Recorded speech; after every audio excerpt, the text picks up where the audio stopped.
Assalamualaikum warahmatullahi wabarakatuh. Alhamdulillahilladzi an'ama alaina bi ni'matil iman wal islam wa hiya a'dhamun ni'am. Asyhadu an la ilaha illallahur rafiul akham wa asyhadu anna muhammadan abduhu wa rasuluhu asraful anam. Subhanaka la ilma lana illa ma 'allamtana innaka antal alimul hakim. Sahabat Bapak Ibu yang saya hormati, marilah kita kajian sebentar karena untuk mengisi waktu jangan sampai kita ini lupa kepada ayat-ayat Allah. Dan marilah kita bersyukur kepada Allah Ta'ala bahwa kita masih diberi kesehatan, kesempatan, kedamaian, kenyamanan, keselarasan, ketentraman, semua itu karena Allah Maha Pengasih lagi Maha Penyayang. Allah sudah berfirman dalam surah Yunus ayat 57, A'udzubillahi minasyaitonirrajim, Bismillahirrahmanirrahim. Ya ayuhan nasu qad ja'atkum mau'idatum mir rabbikum wa shifaa'ul lima fis sudur wa hudan wa rahmatul lil mu'minin.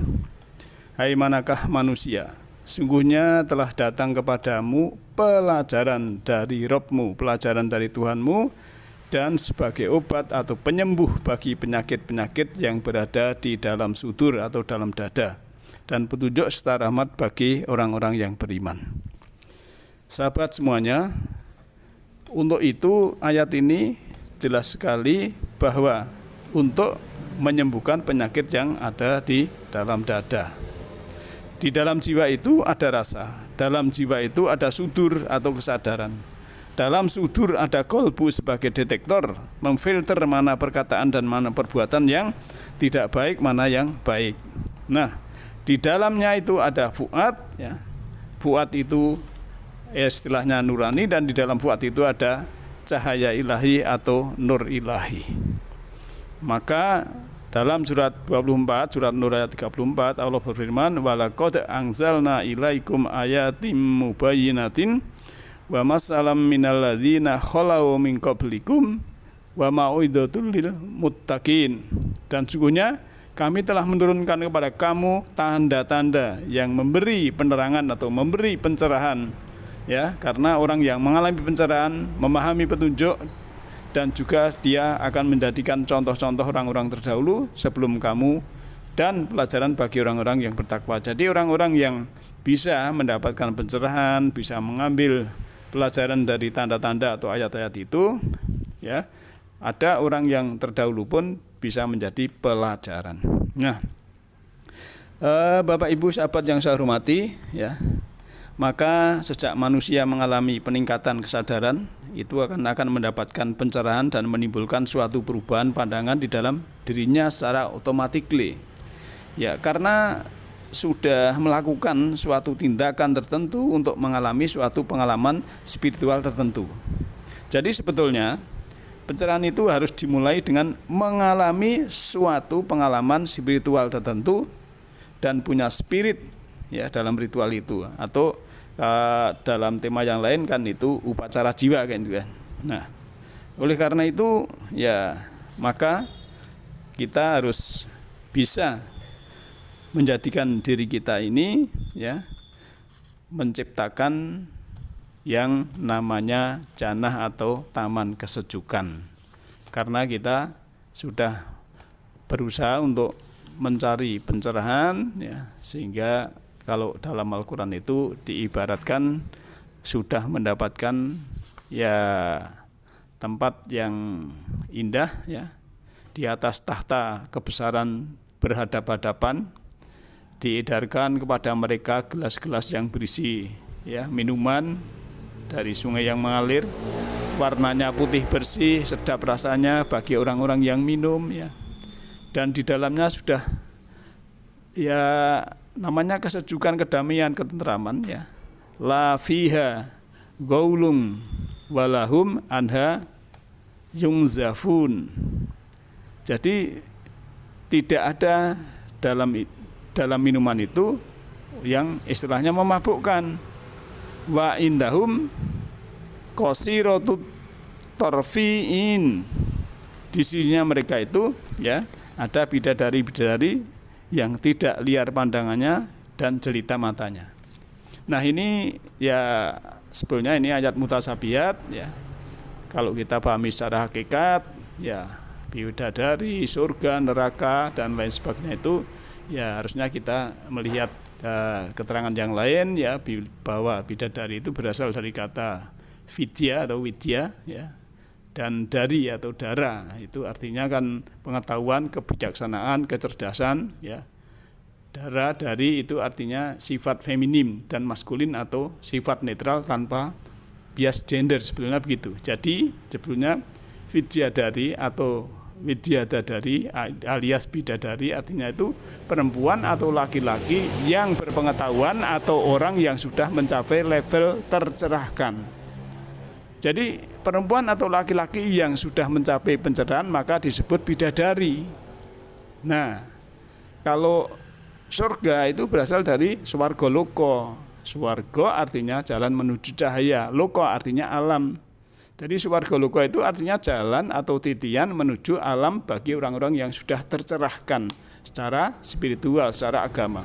Maka surga itu ya sebenarnya ya spiritual. Jadi secara psikologis dalam arti sudah mendapatkan yang tadi di dalamnya itu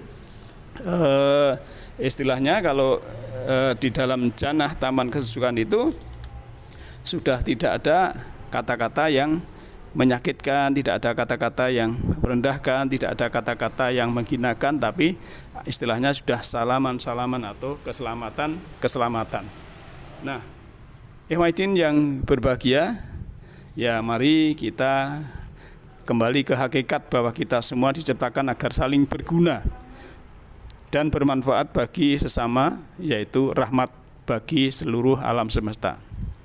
Jadi semua perbedaan diciptakan adalah agar menjadi keseimbangan, dan ketika kita sudah bisa lagi menerima perbedaan, maka pelan tapi pasti akan datang. Ya, kalau kita tidak bisa, ya sekali lagi kalau kita tidak bisa menerima perbedaan, pelan ya pasti akan datang ya kericuan.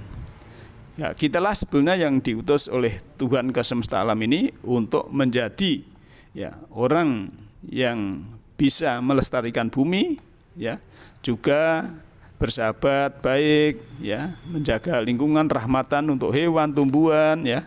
Kadang yang terjadi itu ya orang malah tidak memelihara bumi tapi merusaknya. Nah, manusia kadang sudah menganggap ya dirinya ini sudah berkuasa dan yang tidak sama dimusuhi ya. Kemudian bahkan ya alam pun dirusak dan sebagainya, itulah yang sebenarnya tidak sesuai dengan misi atau visi ya kita sebagai tamu semesta di planet bumi ini. Nah, maka kalau kita melihat telah banyak gunjang-ganjing di bumi ini, ya lebih banyak kita lihat kerusakan dan sudah kita saksikan banyak penderitaan, hal-hal negatif sedang didominasi oleh dunia ini saat ini, ya terjadi adalah karena ulah manusia itu sendiri. Nah, waktunya kita berbenah diri.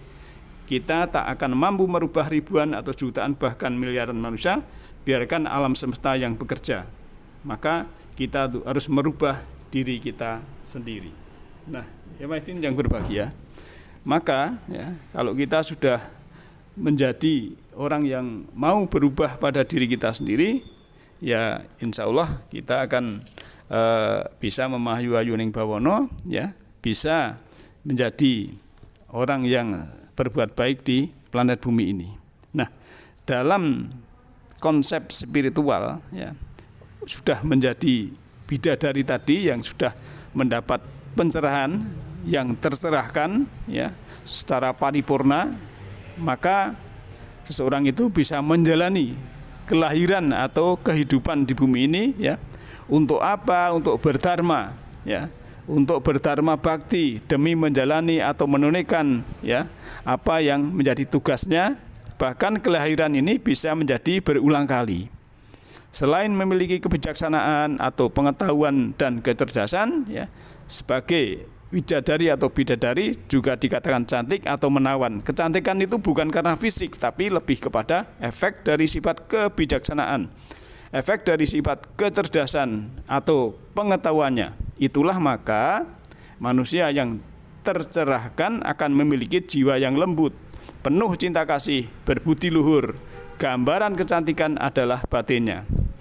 Hanya manusia yang sudah mencapai level widadari atau bidadari dengan pengetahuan atau kebijaksanaanlah yang akan selalu berada di jalan yang terang menuju alam swarga loka atau alam tadi yang cahaya tadi, ya, dijauhkan dari nafsu duniawi, sehingga dia sudah tidak marah, benci, iri hati, bingung, mabuk, dan inilah yang disebut atau istilahnya sudah tercerahkan. Di alam jannah swarga loka, manusia yang tercerahkan sudah tidak memiliki keinginan atau nafsu duniawi. Di jannah para bidadari tidak lagi menginginkan sesuatu yang sifatnya hewani.